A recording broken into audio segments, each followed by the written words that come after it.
Good evening. My name is Hemu, and today I am going to give a demo on your Palo Alto Firewall.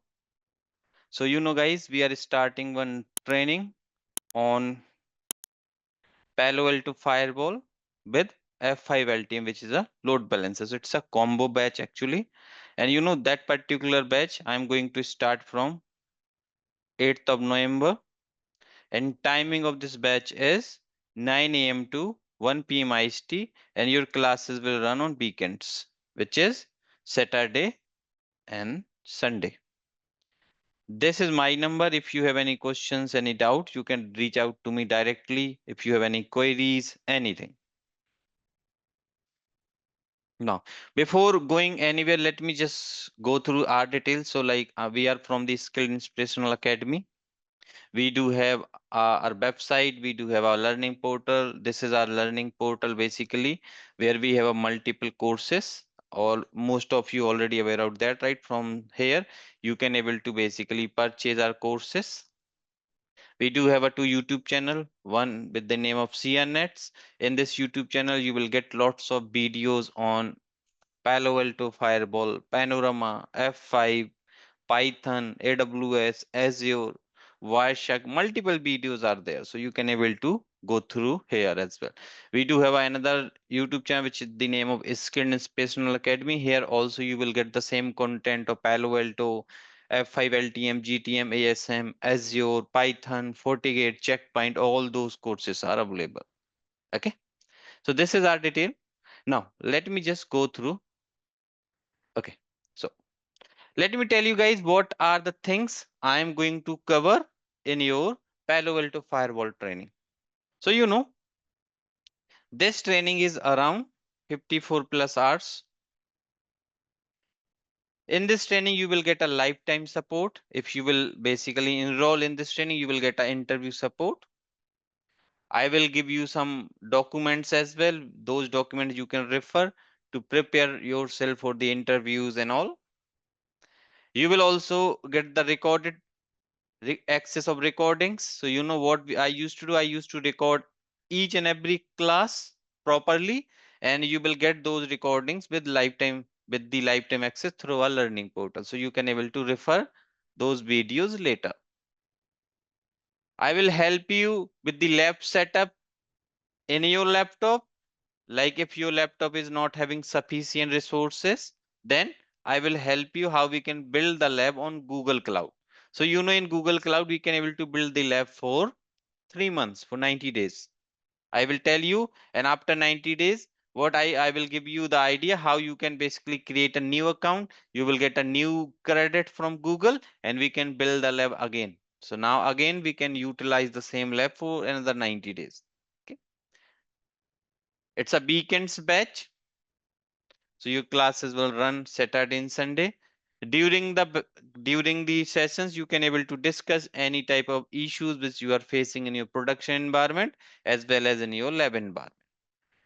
I will also help you with the mock interview if required with every student. So if you have an interview, you can reach out to us. We will guide you through the process. We will take your mock interview and we will tell you what you have to prepare, all those things. Now, let me run through with the Palo Alto Firewall course content. What are the things I'm going to cover in this particular training? And after this course content, I will give you the idea of IPsec VPN main mode exchange, how this exchange works. We will do some live troubleshooting as well on the Palo Alto firewalls. Okay. And for this, I will use this particular lab. So in this lab, basically, I have one firewall in head office, which is a Palo Alto. Another firewall I have in the branch office. And I will basically run the Wireshark here, run some advanced debugs command at the daemon level on the Palo Alto. We will get the keys. So all those tasks we will perform. Okay. So now let me run through with the course content, guys. So I usually start this training from very basic, and the prerequisite for this training is you have a knowledge of CCNA routing and switching. If you are good with those CCNA routing switching concepts, you can able to join this particular training. I will basically start this Palo Alto Firewall training from basics. Like I will go through with the concept like what is firewall, what is stateful inspection, Palo Alto Firewall history, Palo Alto Firewall platforms, like what type of hardware models offered by the Palo Alto Firewall, what are the virtual model offered by the Palo Alto, and what are the cloud native series offered by the Palo Alto. I will go through with the Palo Alto Firewall architecture. There's architecture of SP3 single pass software and parallel processing hardware. So I will give you very in-depth information with regards to this architecture, because in most of the interviews they will ask that question, what is the architecture of Palo Alto, what is SP3 concept in Palo Alto, right? I will go through with this single pass architecture. I will compare this architecture with the other vendor firewalls like Cisco ASA. I will also tell you what is the multi-pass architecture, how Palo Alto architecture is differ in comparison to the other vendor firewalls, right? Because due to this kind of architecture, Palo Alto firewall handles packet properly and it gives us the good throughput. Actually, that's the main difference. Once architecture part will complete, I'll move towards the flow logic. In the flow logic, I will cover how basically Palo Alto Fiber do the packet processing when it will receive. So like I'll cover the packet flow, or I'll cover the life of a packet in Palo Alto Firewall. What are the different stages we have in the Palo Alto Firewall? Like what is ingress stage, what is flow lookup, then what is slow path or the session setup state, what is the fast path or layer 2 to layer 4 security processing, what is app ID, what is content ID, and what is the forwarding stage. Everything I'll cover in the flow logic. So flow logic is around 3 hours of session. Everything we will discuss in the flow logic. Then once flow logic will complete, I'll cover the initial configuration. How you can basically do the initial configuration in your Palo Alto 5. Any initial configuration include like your host name, DNS settings, proxy settings, NTP server settings, TechX configuration, banner, time zone, all those things, license activation, everything I will basically discuss in your initial configuration session. Then we will basically take the initial access, how we can take the initial access of the firewall, right?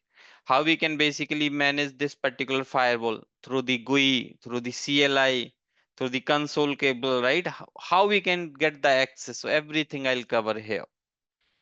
Then you will get the, after that I'll explain you how you can do the configuration management, right? If you want to take a backup, how you can able to do the backup. If you did some wrong configuration, then how you can roll back those configuration, right? And how you can export import the configuration, how you can take the backup, everything I'll cover in your configuration management with labs basically. Once configuration management topic will over, I'll move into the licensing, means how you can basically do the licensing in Palo Alto Firewall. What type of license offered by the Palo Alto Firewall? Okay. Then how we can manage the software updates in Palo Alto Firewall. In licensing, basically how we can activate the license through CLI, through GUI, how we can do the registration of the devices into the support portal. Everything I'll cover in this particular session. And also guys, all those practicals I will perform on the licensed device. Like I have this Palo Alto PA440 device. Okay, this is a hardware box. So some of the practicals I will do on this particular box, and some of the practicals I will perform on my those boxes. Like though I have a like Mumbai Firewall 1 and Mumbai Firewall 2 on those firewall, and they are the licensed one. Okay, they are the licensed one. Right now on PA440 license got expired, so I have already received the new auth code. So I will reactivate those again. Okay. It was, I think it is expired on October 8. And after that I have not fetched because today only I have activated this box. Okay. But I got the license, new license, and I will activate. So I will explain everything, how you can basically manage those license, how you can activate using the auth code, how you can activate the licensing manually by downloading the license key from the support portal, right? Then I'll cover what is the DNS security license, what is the threat prevention license, what is the wildfire license, URL filtering license, global protect license, right? 10 DB URL filtering, then SD-WAN, premium support, standard support, threat prevention license, right? I do have a advanced license and also I have a normal license. I will also tell you what is the difference between those advanced license and all. Virtual systems lab also we will perform because I can able to create a virtual system as well on this particular firewall. Okay, so everything we will do. Don't worry. This device I will license again. I already have a auth code, so I will activate in your live session. Once those lectures will over, I will move towards the account administration. How you can create a different accounts in your Palo Alto firewall for different users, like how you can create account for L1 engineers, for L2 engineers, for L3 engineers, right?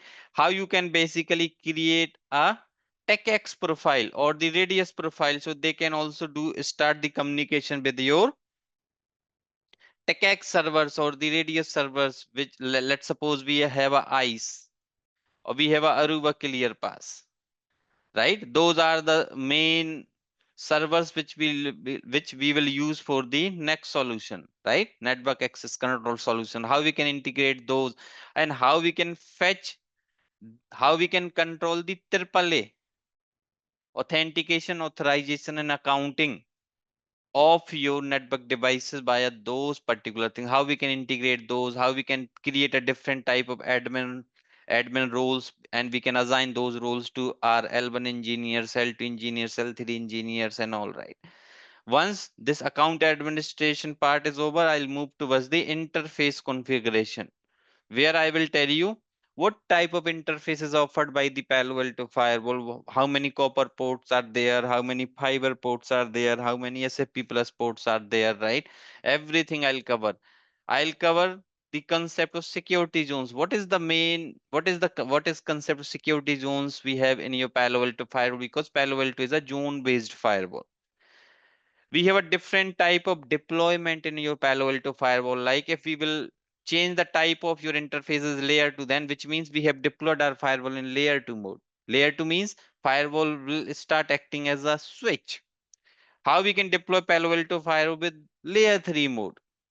How we can deploy firewall in virtual wire mode or the transparent mode? How we can deploy firewall in tap mode? So we will do the practicals and I have a dedicated labs for those deployment modes. Once those that deployments will complete, I'll also explain you how we can create a sub interfaces, because in production environment you will see the sub interfaces, you will see the aggregate interfaces, how you can create aggregate interfaces, which is also known as ether channels, right? And those particular practicals we will do in the hardware box, because in virtual box we cannot able to perform the aggregate interface and all. And you can see right now this is a totally blank firewall. Okay, so we will do everything, we will do all those practicals here in this PF440, because recently I have basically wiped out all the configuration from this box, because in every batch I basically wiped out and I will start building the configuration. Once that part will complete, I'll explain you how you can configure the Palo Alto firewall as a DHCP server, as a DHCP client, and as a DHCP relay agent. I'll cover if you want to configure the multiple routing protocols for LAN, for WAN, then how we can create a virtual routers, how we can create a multiple virtual routers to run the multiple protocols towards the WAN side or towards the LAN side. How we can configure the static route. All those things I will cover in your multi VR or the virtual router class. I'll cover the use cases as well. And guys, at the same time, I also cover here topics like policy based forwarding, PVF. I'll cover the topic like static path monitoring. Policy based forwarding, path monitoring, and ECMP. Dual ISP setup, like we have a one ISP backup and backup ISP and the main ISP, right? The primary or secondary kind of ISP. Those particular practicals also I will do into this particular session. Once those routing related topics will over, your interface configuration topic is over, I'll move towards your security and net policies. How we can create a different type of security rules in your Palo Alto firewall, how we can add do the administration of your security policies and all, right? How we can create a different type of net policies, like what is source net, what is dynamic net, what is dynamic IP and port which is PAT, right? I'll cover your U-turn net, I'll cover your destination net, and I will basically cover multiple use cases of destination net. So, your security policy and net, I used to teach around 3 classes. Okay. Security policy configuration, policy administration, source net, destination net. I'll cover all the use cases and everything. Once your net and security policy topic will over, because most of the time if you are in the SOC role, most of the time you are basically doing the security policy stuff.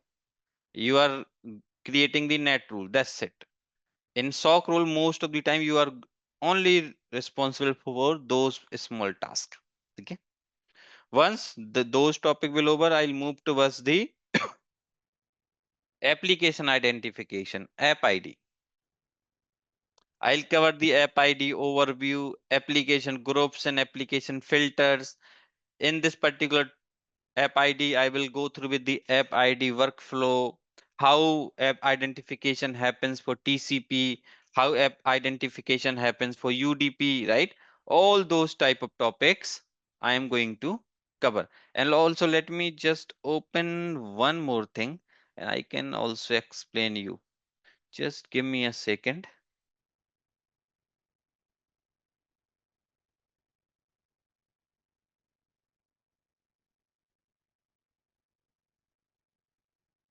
So where I have kept, it is in this.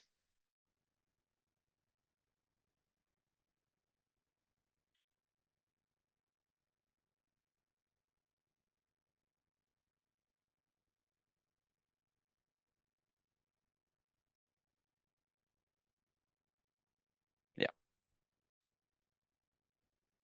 So, guys, let me explain you from here as well, because I'll take a reference from this particular notepad file while I used to give the training. So like if I'll take a example for security policy class, right? Then I'll cover intrazone, interzone, universal rules, unused rules. I'll go through with each and every action, like what is allowed, deny, drop, reset client, reset server, reset both. And we will do the practicals actually for those actions. For file settings, log settings, policy schedule, and net, basically dynamic net, dynamic IP and port, static net, then 3 use cases of your destination net. Okay. Then your U-turn net.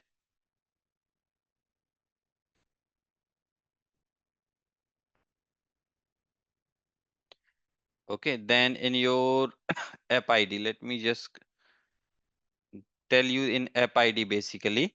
So, in app ID, I used to cover generally how app identification done by the traditional firewalls and how Palo Alto is doing, right? For DNS traffic, for BitTorrent traffic, for zero-day malware, app ID flow, what is application SIPT, what is app ID components, what is protocol decoders, application signatures, protocol decryption, heuristics, then how Palo Alto are going to do the app identification for UDP packets, for TCP packets, what is this application block response page, what is application updates, application signatures, application dependencies, filters, groups, obviously the most important part, which is app override. And apart from those topics, I'll also cover how you can create your custom app. Let's suppose you have some internal application and which is only used by your organization for some purposes. Then basically those part also I'll I'll cover, and I will basically help you how you can create a custom app using different type of header fields. For example, in your HTTP header, how we can create, how we can utilize this HTTP request URI for the app identification. In SSL based application, how we can utilize the SNI field, how we can basically utilize the SAN and CN field from the certificate for app identification, right? So those type of custom apps we will create basically, and we will do all those things. Once app identification will complete, I'll move into your content ID overview, where I'll cover how we can configure the antivirus protection, anti-spyware protection, vulnerability protection, URL filtering, external dynamic list, file blocking, wildfire, how we can create a security profile, and we can include all of them. And guys, here I will basically also help you. So there are basically, if you are familiar with the Kali Linux, you can able to basically launch those live attacks. You can able to create a virus. You can able to create exploits, malware. So I will also share the commands how you can basically create those malwares into the Kali Linux machine. And if those malwares we are transferring through the firewall, how my firewall is protecting us. Okay, all those tasks we will do. So those means we will launch the live attack. Okay, I'll launch the live attack, and we will see how firewall is providing the protection. So there are multiple tools like Metasploit framework. We will utilize that framework to create those type of malicious payloads. Okay, I'll explain you the wildfire. What is wildfire? How Palo Alto basically perform those wildfire related tasks. So I will cover those in details. And after that, you can see, guys, this content ID or all the layer 7 protection like your antivirus, anti-spyware, vulnerability, URL filtering, file blocking, data filtering, they used to happen on the basis of layer 7 information from your packet. Now, let's suppose somebody is launching the attack using layer 3 and layer 4 information. If somebody is doing the network attack means like DDoS, UDP flood attack, TCP flood attack, ICMP flood attack, other IP flood attack, IP spoofing. If somebody is doing those type of attacks, then how we can protect? For that, we have a zone protection and DOS protection. I will tell you how we can configure the zone protection and DOS protection, and we will launch those live attacks like SYN flood, UDP flood, ICMP flood, other IP flood. Will launch those flood based attack. I'll basically do the scanning and all those type of tasks I will perform, and we will see how my zone protection and DOS protection policy is providing the protection. Okay. Then once your zone protection, DOS protection will complete, I'll go towards the decryption. Nowadays, most of the websites are the SSL based websites, right? Most of the websites are the based on the SSL. Now, whenever any computer or any PC will start communicating with the SSL based server,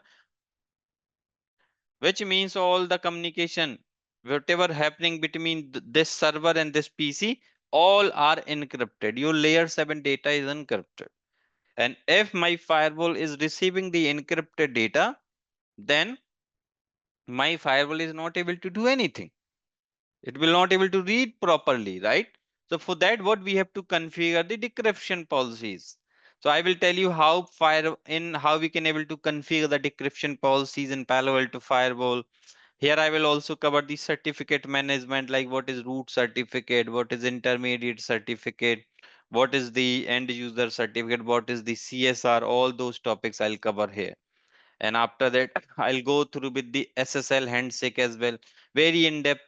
I'll cover your SSL handshake, then your outbound SSL decryption or forward proxy, inbound SSL decryption. And nowadays, most of the attacks people used to do using the SHS based tunnel. How we can basically protect our environment from those SHS based tunnel. We can able to create a SHS based tunnel and we can able to bypass the firewall. How we can prevent those type of bypassing? For that, we have to configure the SHS decryption. So I'll cover how we can able to configure this SHS decryption.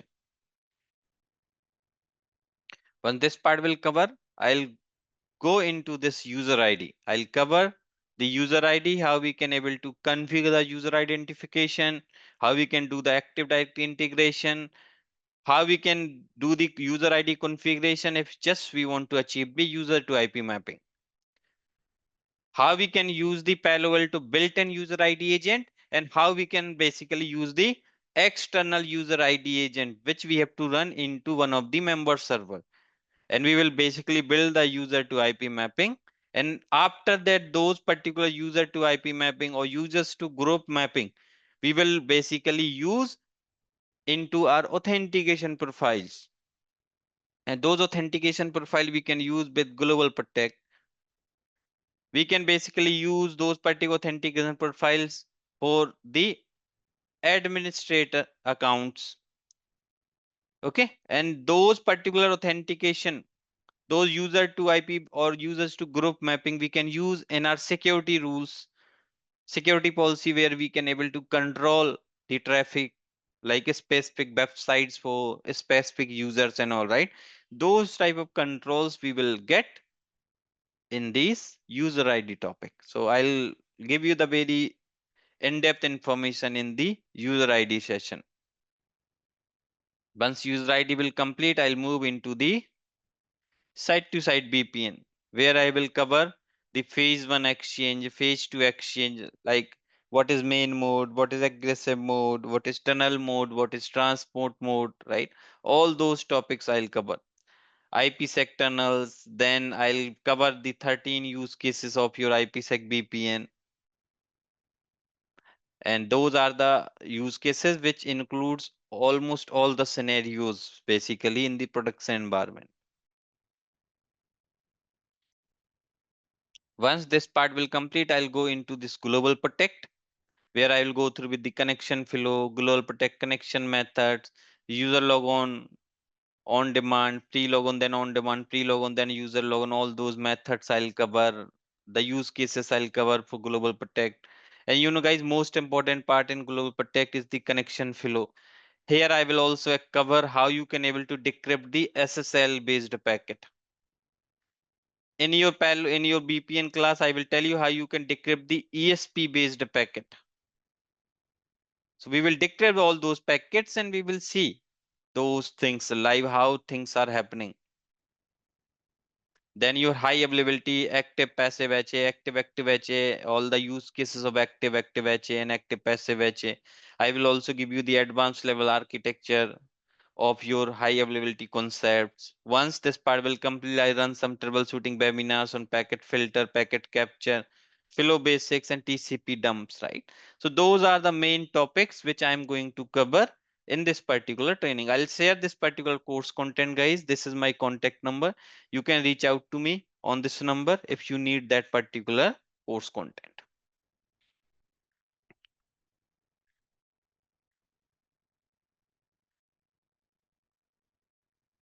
Okay, now I got one question from Marcus. Does Palo Alto works as a WAF and proxy also? So you know, Marcus, Palo Alto will not able to perform the WAF related task. Okay, WAF is a different product altogether, and it used to perform the different task. And Palo Alto is also not a proxy device.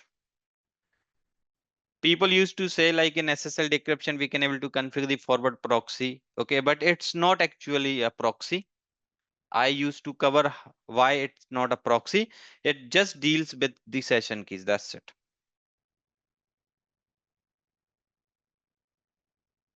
Okay. So guys, now let me just explain you the main mode concept in your IPsec VPN.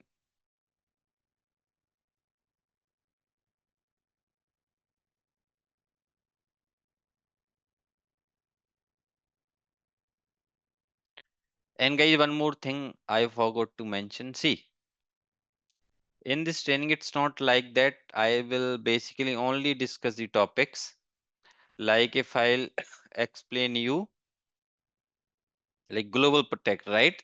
Then in global protect, it's not like that I'll just go through with the configuration. No, I will tell you what is PAN GPS, how this service works, what is PAN GPA, how many demons involved in the global protect, like what is PAN task, Nginx daemon, FBAP3, authd, rest manager, key manager, right? All those demons functionality also I'll cover. What is this OpenSSL? What is the Windows based SSL packet like WinHTTP packets, right? All those things I will cover. Same thing and similar topics I used to go in your IPsec VPN. Very in depth I used to cover this IPsec VPN. I'll go through with all the labs, all the practicals, and all basically all the details with regards to demons level. Even though I'll also give you this particular text file where you will get everything. How you can run the debugging, how you can do the troubleshooting, everything you will get. Okay. Now let me cover one small topic today because it's just a demo, so I will not go very in depth. Okay, guys, now we have generally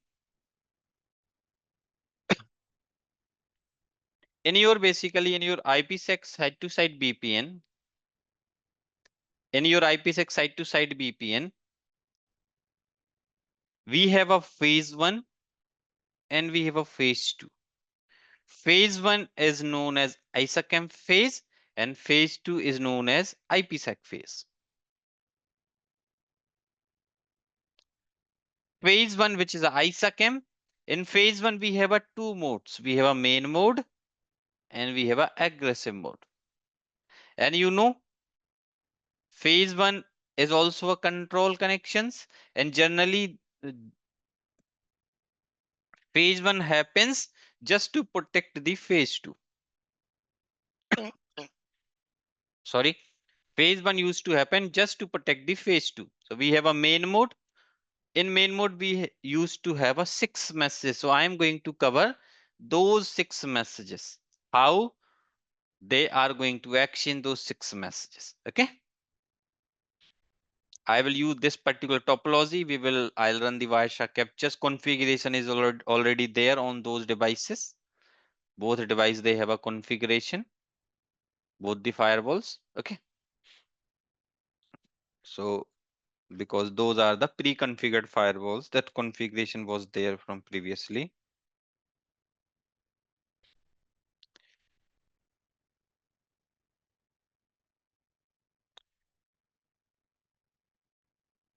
So Ankit, I will not cover the panorama in this particular firewall training. Panorama I used to take as a separate batch. Regarding the F5 related questions, I'll take in the Q&A session. Okay. Now, configuration was already there. How we can do the configuration? I am just doing one small change here. I just wanted to change this encryption algorithm. That's it.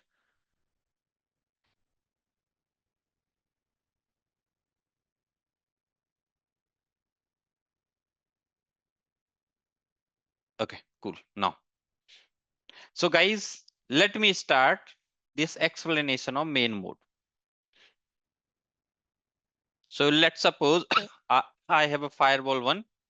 This firewall is in the data center and I have a firewall 2. And let's suppose this particular firewall is in branch office. Okay. Those are the two particular firewalls.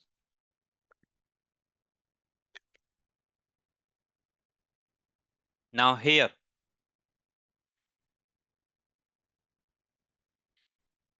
this is my DC firewall at the DC1, and this is the firewall at branch office, branch 01. Okay. Now, let me just write down the IP address. Let's suppose this particular firewall have the IP address which is 151.7.250/24.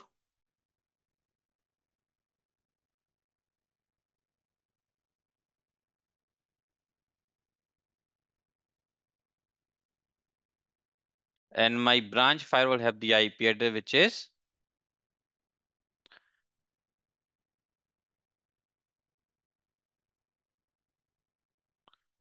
171.7.250.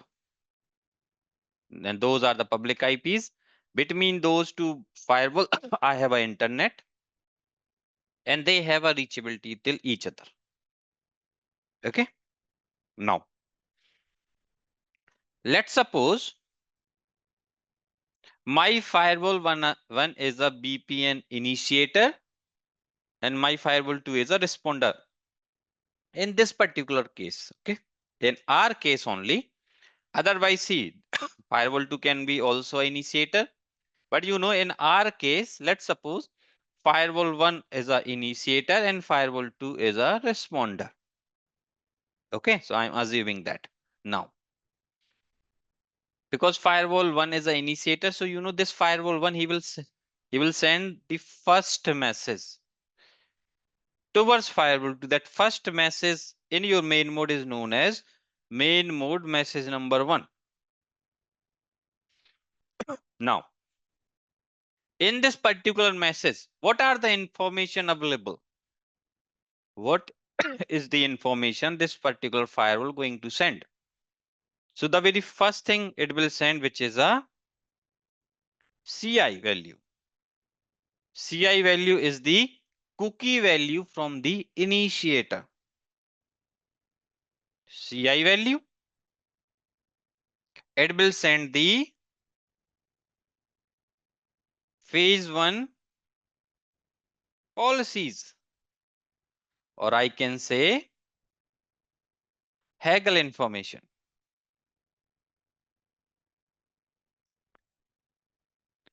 Initiator cookie, phase 1 policies. It will also send NetT support. NetT stand for net traversal support, and it will also send the vendor ID.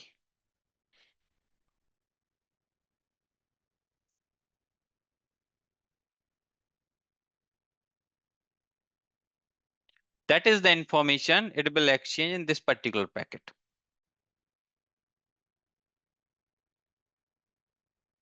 I have guys, this information is visible to everyone. Now, what is this CI value? CI value is a initiator cookie. And how this cookie is generated? So this initiator cookie is a 8-byte pseudo random number. It's a 8-byte pseudo random number, and this cookie is generated by running the MD5. Do you know guys what is MD5? By running the MD5 hash on initiator IP address, responder IP address, time and date. Those are the values it will consider and it will generate that initiator cookie. Okay. What it used to do? It runs the MD5 hashing on the source IP, destination IP, random number, time and date. That's how it will calculate the initiator cookie. In message number 1, what? It has an initiator cookie, phase 1 policies, or the Haggle information, and this information is also known as SAI, Security Association from the initiator side, NetT support, and the vendor ID details. Those are the details it will going to exchange in packet number 1. Now, what is this phase one policies. Or let me write down here one more thing. SAI.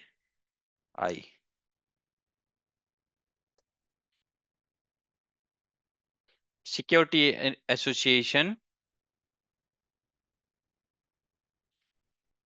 from the initiator.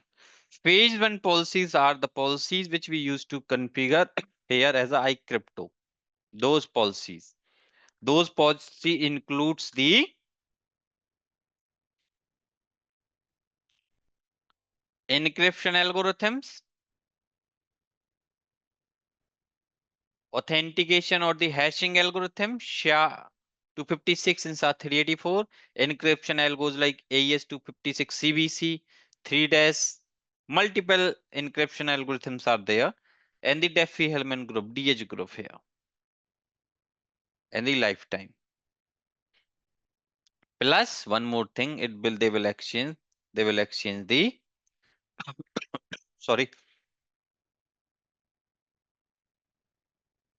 TH group, encryption algorithm, authentication, and lifetime. Those are the details they are going to exchange in the as a phase one policies.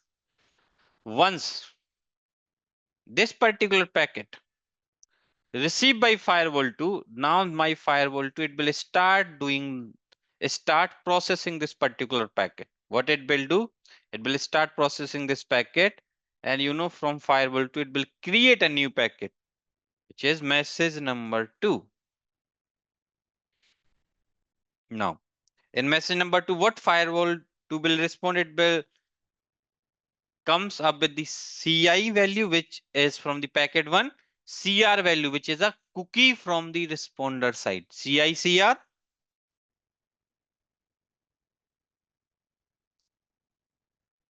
Accepted phase 1 policies, or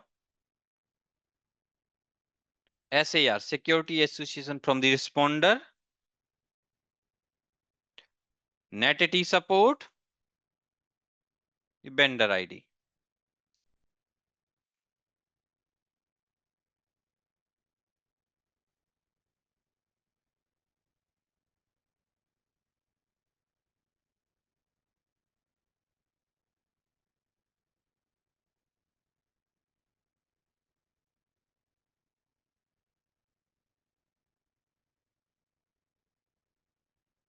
Okay, so this is the color I'm using. So those are the details it is going to exchange in message number 2. Okay. And after this message number 2, they will exchange message number 3 and 4. Now, guys, tell me one thing. Tell me one thing here. I need a response from you guys. See, firewall 1, he has sent the details to firewall 2. Now, let's suppose he has sent those phase 1 policies. Now, my firewall to start matching those phase 1 policies, and it has not found any match. There is no match. Otherwise, in both the devices, firewall 1 and firewall 2, we need to configure the similar type of phase 1 policies. If there is no match of the policies, now guys, on which firewall you will check the logs from the troubleshooting point of view. So you will get the correct output, like your phase 1 policy is not matching. So on which firewall you will do the troubleshooting? In the initiator you will do, or you will do on the responder? On which device you will do? So guys, this question for you, you can reply on the chat. You have to check on the firewall 1, or you have to check on the firewall 2.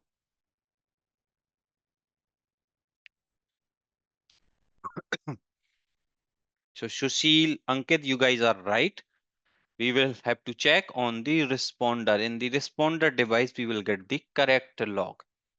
So always we have to do the troubleshooting of IPsec VPN into the responder firewall. Here we will get the right output. If you will check, like Sam mentioned, if you will check on firewall 1, you just get a message like timeout. You just get a message like timeout.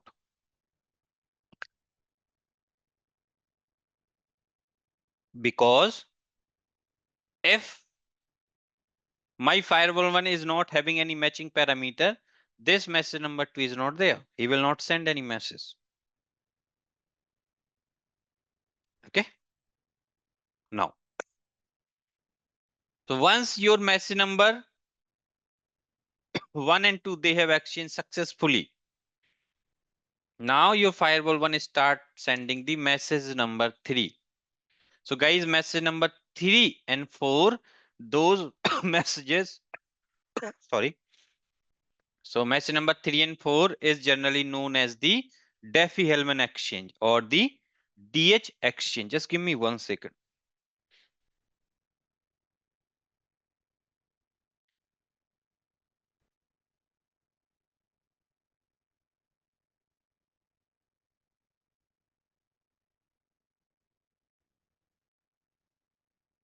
Okay. So message number 3 and 4 exchange is known as DH exchange. Now we have a message number 3.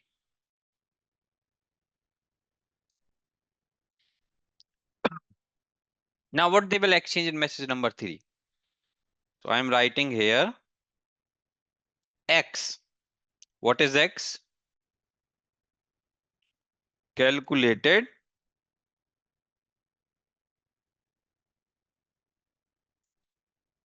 DH, calculated DH public key.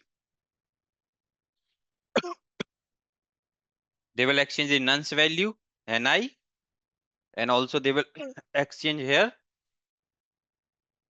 Along with this NI value, they will also exchange the payload, which is netd payload. And here, guys, they will also include CI and CR. CI and CR now they will include on all the packets just for the session identification.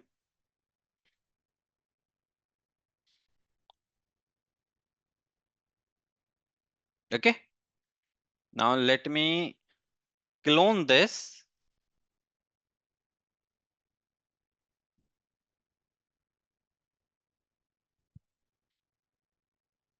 Message number 4, again CICR,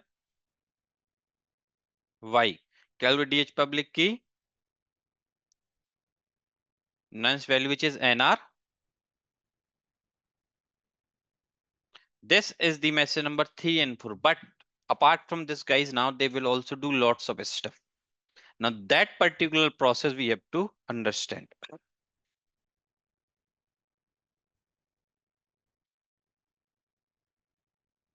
Once they will complete the message number 1 and 2, now they will start exchanging message number 3 and 4. CICR, calculate public key of firewall 1 nonce value, netd payload.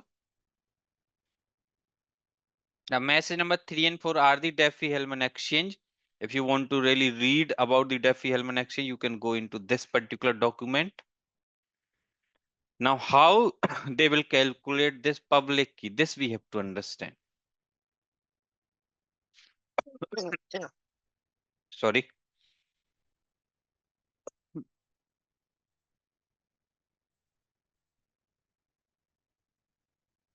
So today's session is just only 90 minutes. Okay.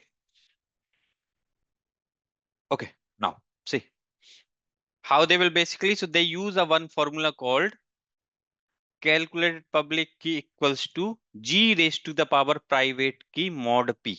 What formula they will use? They will use this formula.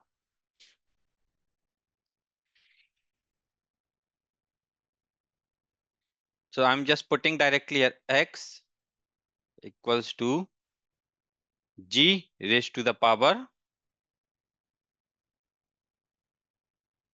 private key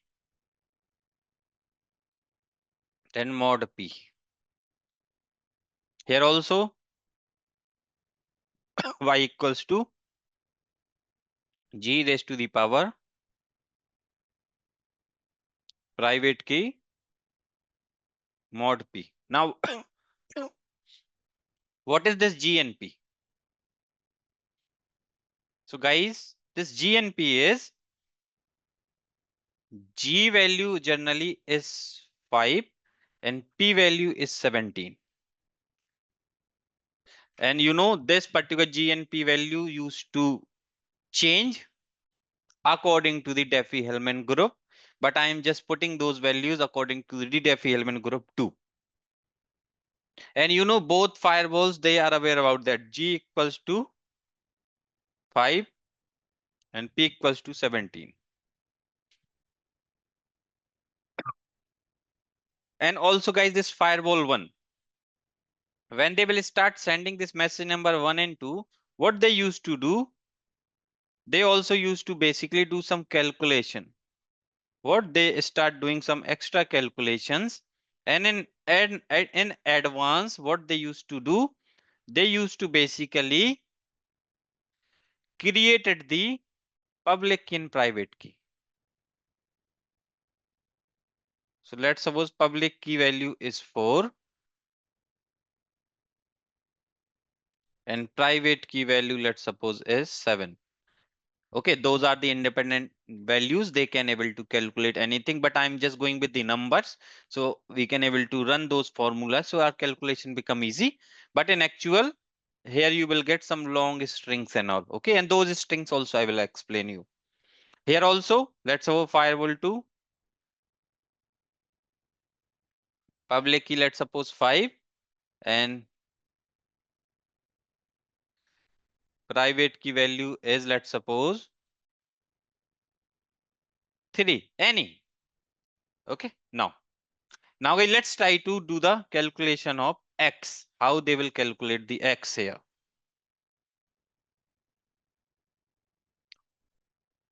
So do the calculation of x. Let me just open my calculator.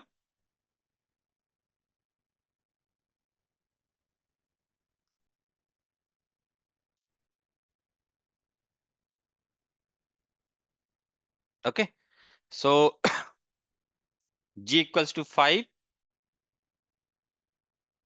raised to the power private key, which is 7, mod p, which is 17, and they have received the value of x is 10.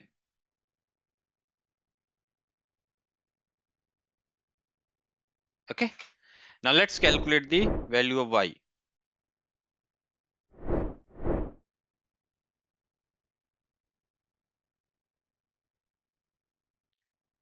5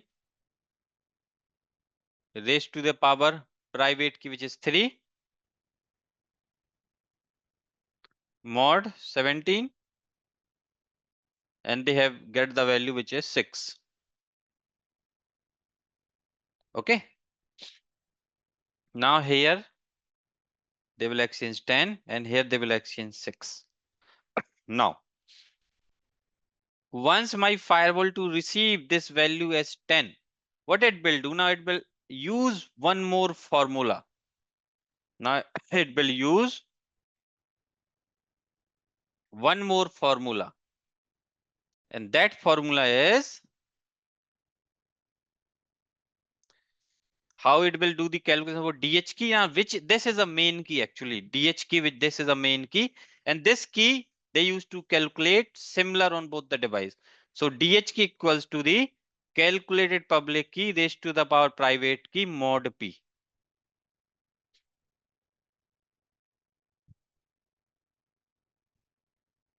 Now this DH key, once it will receive this message number 3, it will use this formula DH key equals to calculated public key, which is x raised to the power private key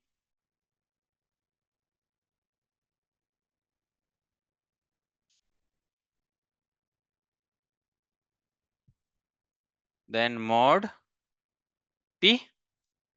So what is the DH key value we will get here? X is 10 raised to the power private key, which is 3 mod 17. Same here. Once my firewall 3 receive this message number 4, it will also start doing the calculation for DH key using that formula. So DH key equals to calculate DH public key, which is 6 raised to the power private key 7 mod 17. Now let's try to calculate the values. So I'll first do the calculation for the firewall 2. 10 raised to the power 3 mod 17. Now they have get the value which is 14. Okay. Let's do the similar calculation here.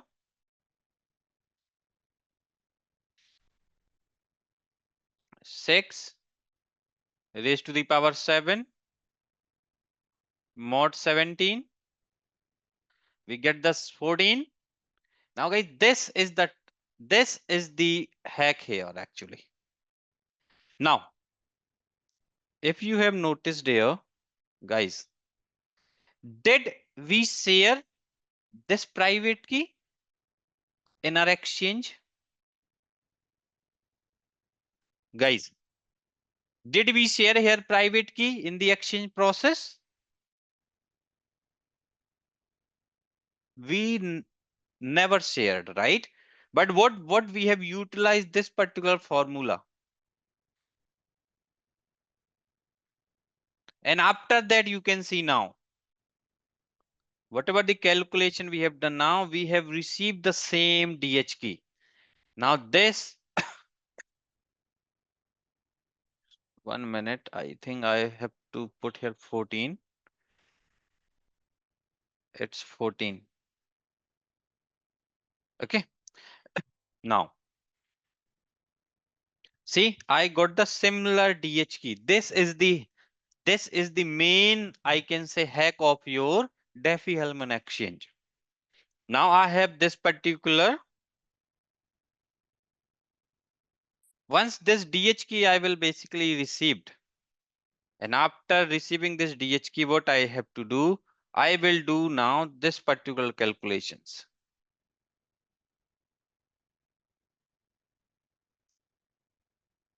Let me write down those calculations here.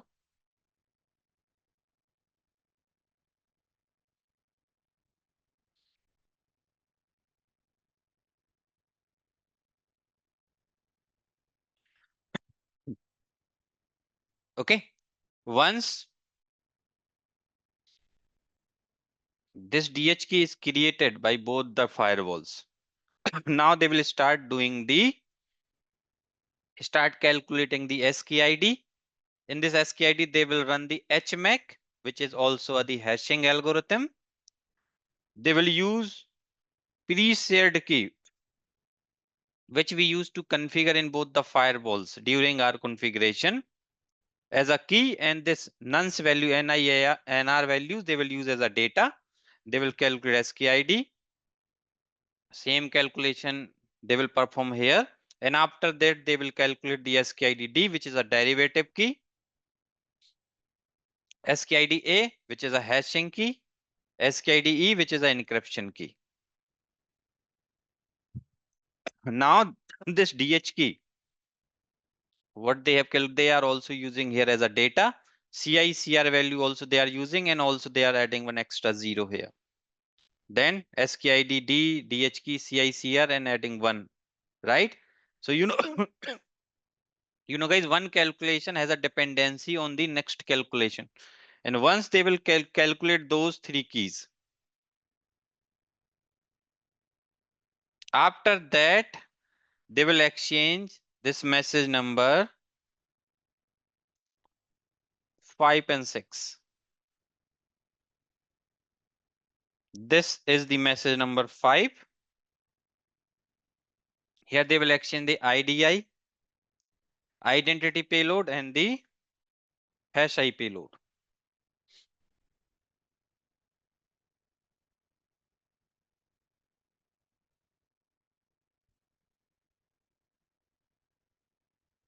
In message number 6,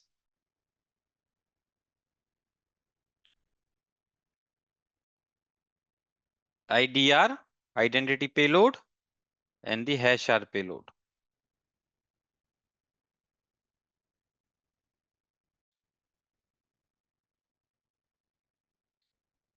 And you know, guys, this message number 5 and 6, they are encrypted. Both messages they will encrypt.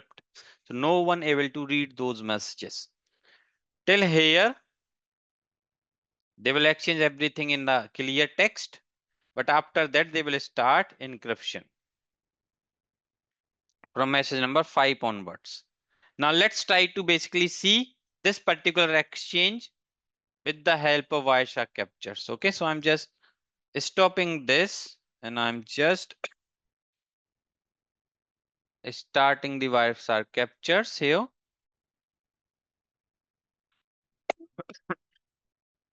Sorry, guys.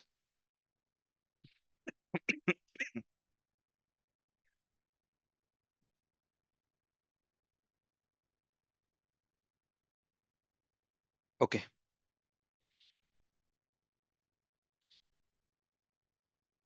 So guys, let me take the CLI access of both the devices.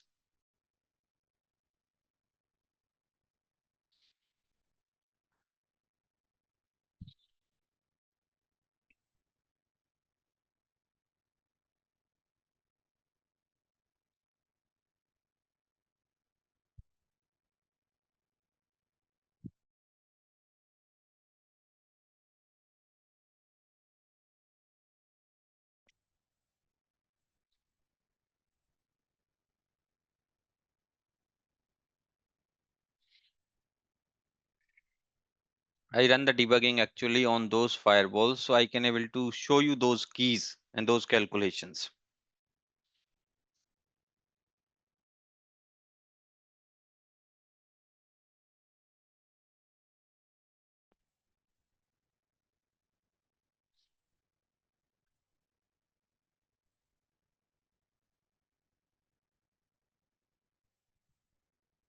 Okay, so one firewall access I got. So I'm running the debug actually in the daemon called Ike.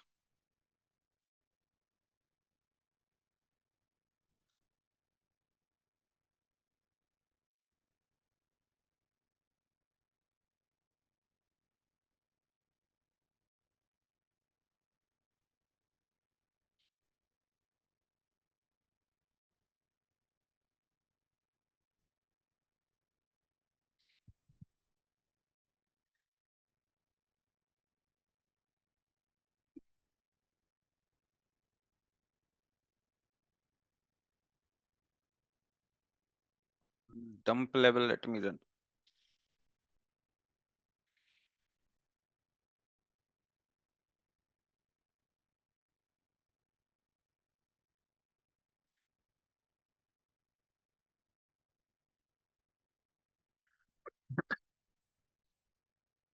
I'm not sure what happened actually. I just recover from the cold, so my might be that's why it's happening. Okay.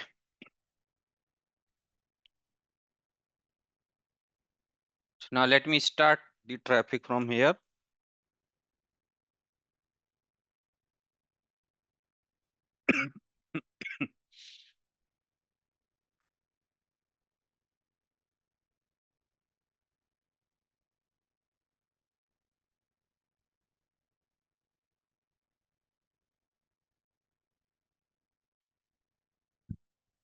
Twenty dot one dot one dot hundred.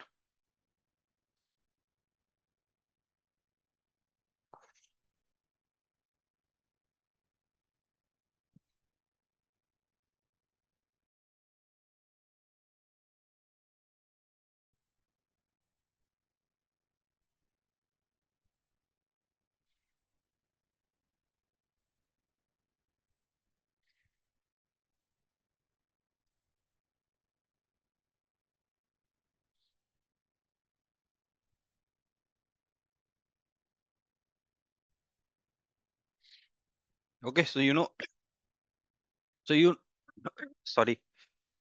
So now I have access basically of my branch device.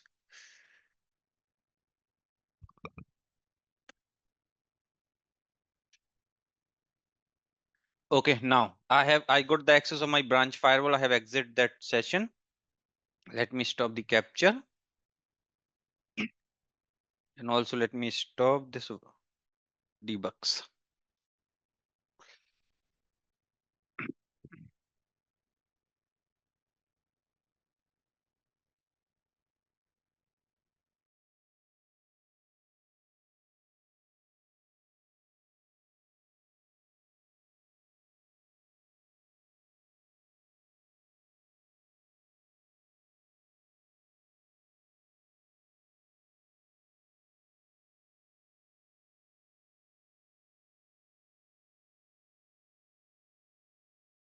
Guys, give me 2 minutes time.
Okay.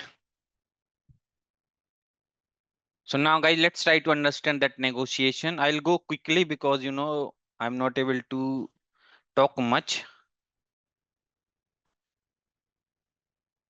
Might be it's the reason of Delhi pollution. I just came yesterday only in Delhi. So that's the reason might be. Okay. So guys, if you will see here,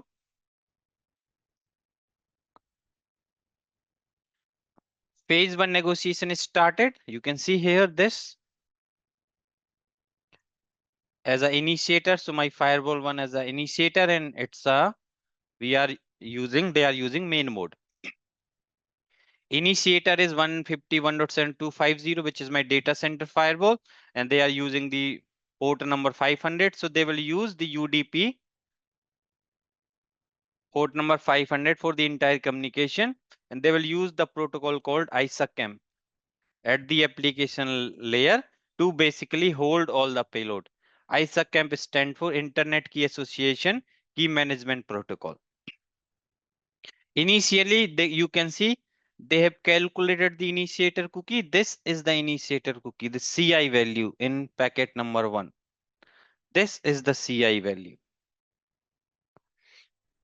The CI value is this. And the responder cookie is 0. They have added all the payloads. And after that, they have sent one packet of 712 bytes. One. So I can go here.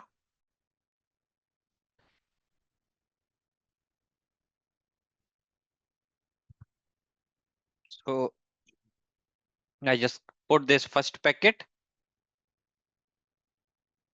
It's a 712 bytes packet. You can see the data. They're using UDP. And you can see the data in this packet they are exchanging. Initiator cookie, responder cookie is 0. Security association, which is your SAI information. Here they will exchange your phase 1 policies.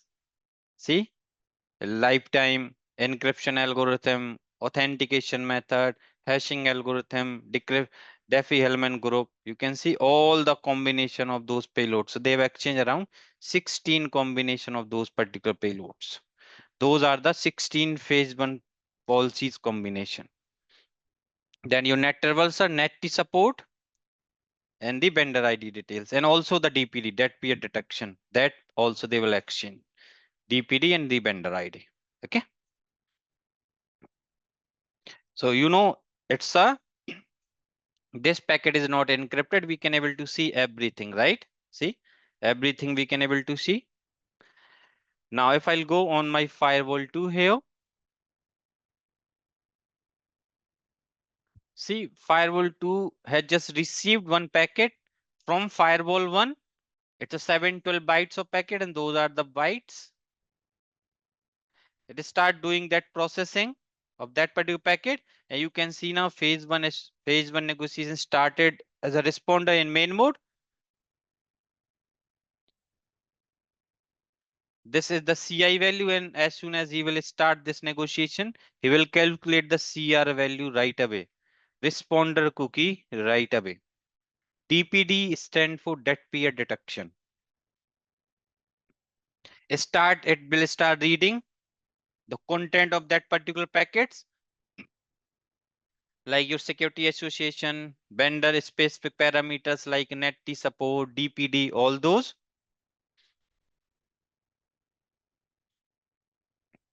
Receive vendor ID, remote supports DPD, received vendor ID means other end. We have a Palo Alto, PAN-OS, the new generation firewall. If it's checkpoint, then they have mentioned it's a checkpoint device. NetT is supported, and according to this RFC, NetT support will be there.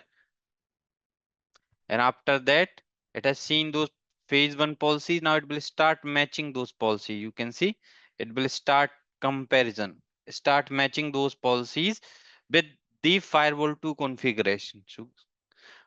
And at the end, you will get see pair one. After doing the entire comparison, you can see they have agreed they will use lifetime as a 28,800 second, which is 8 hours.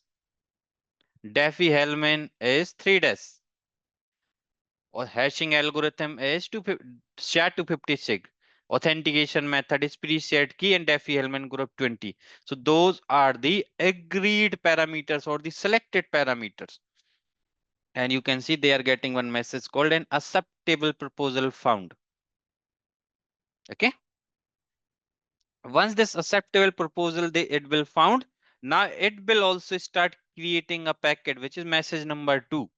It is adding the payload, NetT, vendor ID, and DPD. It will add that particular payload, and you can see it will only send 140 bytes of packet. See, first packet was 712 bytes, and the second packet is 140 bytes. Why that much difference? Because in first packet we have to send all combination of phase one policies, but for the responder he will only send this combination, which is the matching one, the selected one, the agreed one. Okay, it has created 140 bytes of packet. It is sent towards firewall 2, sorry, towards firewall 1 from firewall 2. Now see,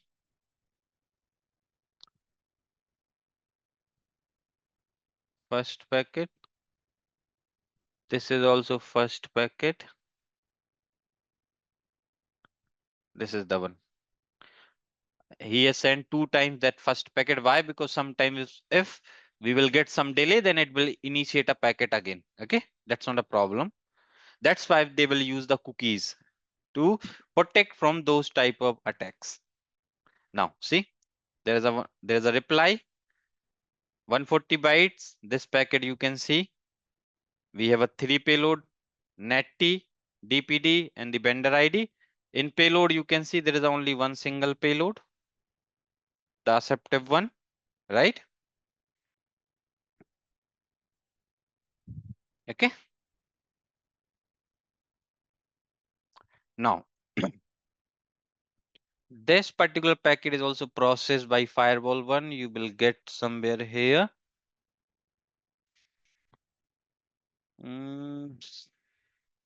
You will see you have received 140 bytes of a packet.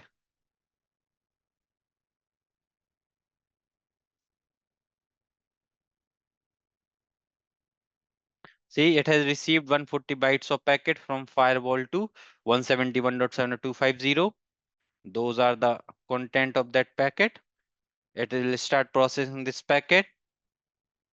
Receive vendor ID, remote support DPD, receive vendor IDs, PAN OS, or the new generation firewall, NetT support will be there, right? And after that, it will also start processing that particular packet. And you can see an acceptable proposal found. It has agreed on this one.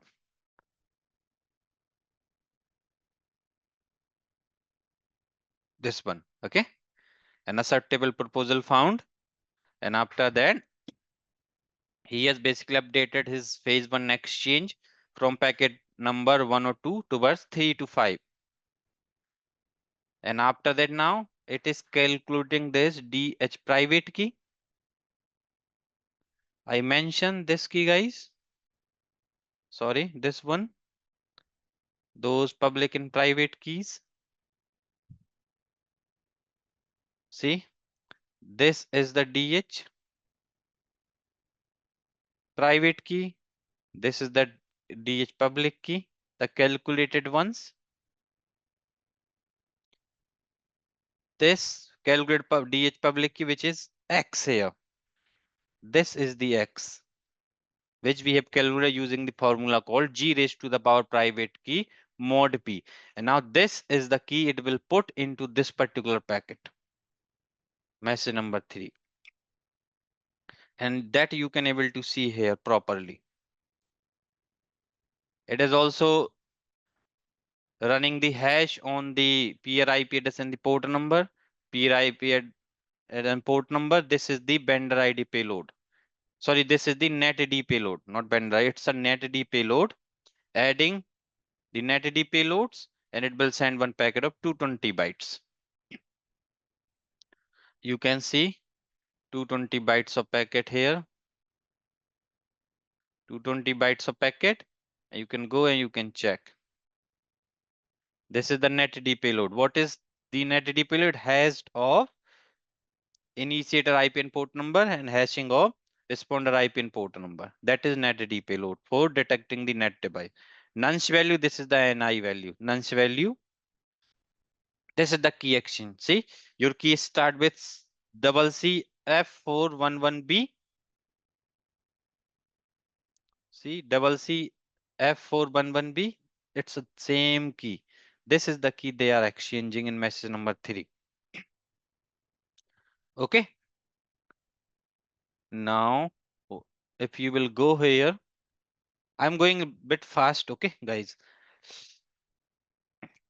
It has received 220 bytes of the packet. Those are the content of that packet. It will start processing. See, netd verified.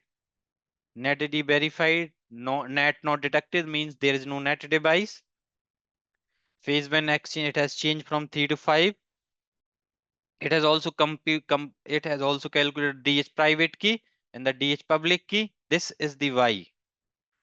This is the Y value which I have explained here. This is the Y, which is in our case 6, but in actual it looks like this.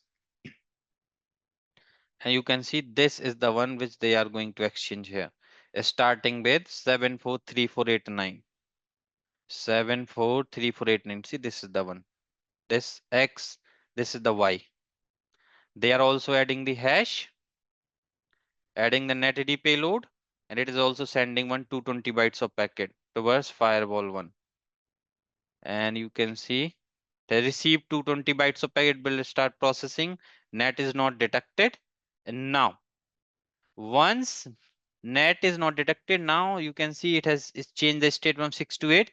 Now they will calculate the compute the DH shared key. Let me just DH shared key. What is this? This is the key, which is this one using this form DH key, which they have calculated as a 14 in our case. R calculates 14, but in actual it looks like this.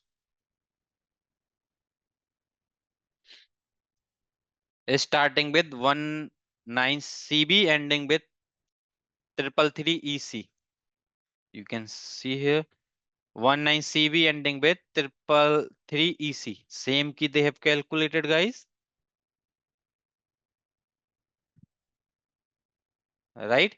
Now they have found the pre-shared key. Why they want this pre-shared key? They want this pre-shared key to run to calculate this ASCII ID. See, they are using this PSK in this calculation, right? Pre-shared key has been found. This is the pre-shared key. They will use the nunch value, NINR value. Why? Because they are using NINR value as well. And they will calculate the key called ASCII ID. This is the ASCII ID. And this key is also similar at both the end. This key is also similar at both the end. This is ASCII ID. It's starting with EDAB, ending with A049. See? A049, same ASCII ID. After that, they will calculate ASCII ID D, ASCII ID A, ASCII ID E. And you can see all those keys are exactly similar. See, ASCII ID E, just check, starting from AV45 ending with 6V8E. Here also you can see AV45 ending with 6V8E. So, guys, this formula they will use to calculate those keys. Those are the similar. Once those keys are calculated, now they will actually message number 5 and 6, which is encrypted. See message number 5, data is encrypted. We cannot able to see anything. But that particular encryption we can break. It's easy.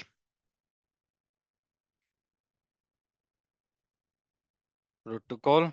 Let me look for ISA camp. It's ISA camp. IK version 1. I just need initiator cookie. So that initiator cookie I will get from the first packet itself.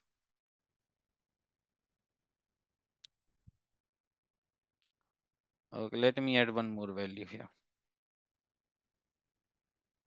And I need an encryption key. That encryption key I will get from here. Some calculation I have not explained because after ASCII they will also create one final encryption key. So this is the keying material, and from this keying material it will calculate this final key, and this is the final key it will use. Same calculation will be done here as well. Final key, which is similar.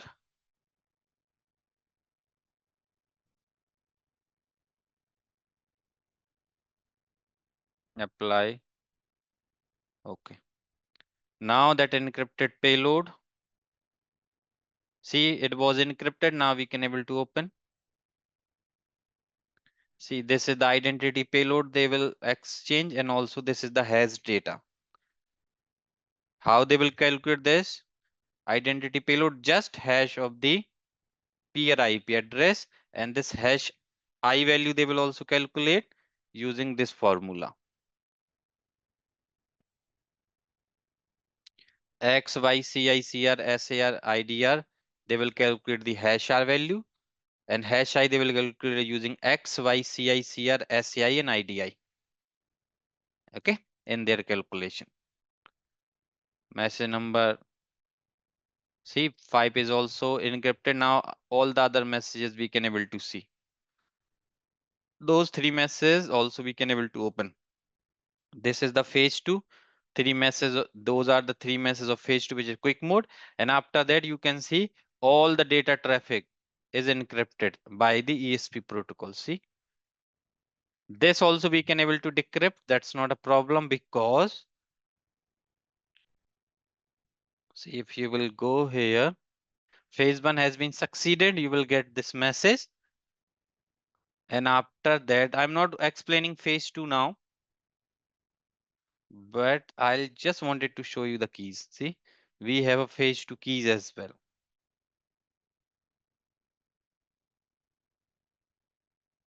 This is the hashing key. This is the encryption key. If I will use those keys, I can able to decrypt those ESP packets as well. Okay, I'll cover those things in your live classes, guys, not here. So this is what I wanted to basically discuss with regards to this particular demo session. One last thing, let me just stop all those notes. So guys, uh, generally what are the lab topologies I'm going to use? So this is the lab topology I will use for my IPsec VPN practicals. Asymmetric routing, I will use this particular lab topology for asymmetric routing practicals. Global Protect, I will use this particular lab topology for the Global Protect related practicals. It's opening.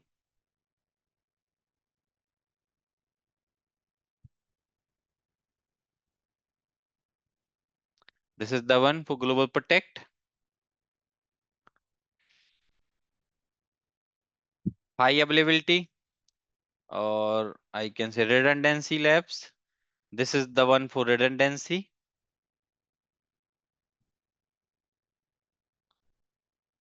Then for demo, this is the demo one. This is for HA. This is the one for HA related practicals. So all practical we can able to simulate into this with regards to HA. Then your OSPF BGP. This is the lab topology I will use for OSPF and BGP related practicals, redistribution and all.